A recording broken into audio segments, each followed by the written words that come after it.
7데이즈 뉴스 오늘의 주요 뉴스입니다. 한인 학생들도 많이 있는 위스콘신 대학에서 호수 위 철제 구조물이 붕괴되며 30여 명이 부상당하는 사고가 발생했습니다. 사고는 노동절인 전날 오후 2시 30분경 캠퍼스 학생회관 앞의 멘도타 호수에서 발생했습니다. 60에서 80여 명이 다리 모양의 구조물인 메모리얼 유니언 피어 위에서 야외 파티를 즐기고 있을 때 구조물이 갑자기 차례로 주저앉으면서 모두 물속으로 빠진 것입니다.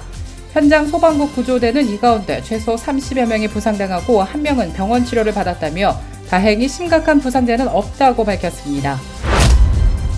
시카고를 포함해 미국 내 거의 전역에서 9월 초까지 폭염이 기승을 부리고 있습니다. 이로 인해 학교들이 일시 휴교를 하거나 학교 시간을 앞당기는 학교들이 잇따르고 있는 것으로 조사되었습니다.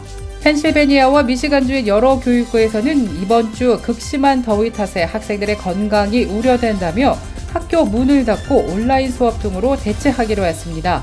뉴저지주 교육부에서는 이번 주에 정오까지만 수업을 하고 학생들을 일찍 귀가시킨다고 공지했으며 디트로이트의 일부 공립학교들도 평소보다 이른 시간에 하교한다고 밝혔습니다. 전국적으로 살을 파먹는 박테리아 비브리오 폐혈증이 확산하고 있어 연방질병통제예방센터가 경고에 나섰습니다. 박테리아는 비브리오 폐혈균 또는 V. 벌리퍼거스로 불리는데요. 대부분 박테리아는 멕시코만과 동부 해안에 서식하는 것으로 조사되었습니다. 주로 익히지 않은 어패류를 섭취하면 감염되는데요. 해수 또는 갯벌 등지에서 피부 상처를 통해서도 감염되는 것으로 나타났습니다.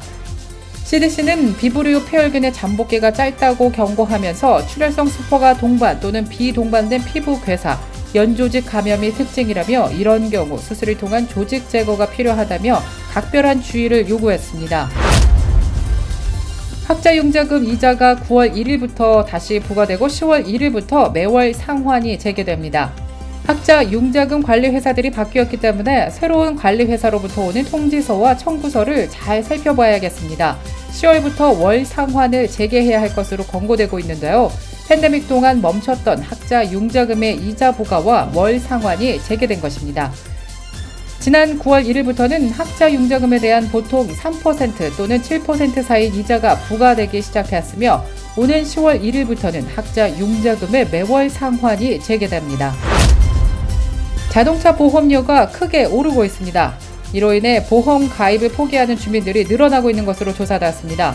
연방노동통계국은 2023년 7월 차 보험료가 지난 2022년 7월보다 평균 16%, 2013년보다는 70% 더 오른 것으로 집계했습니다.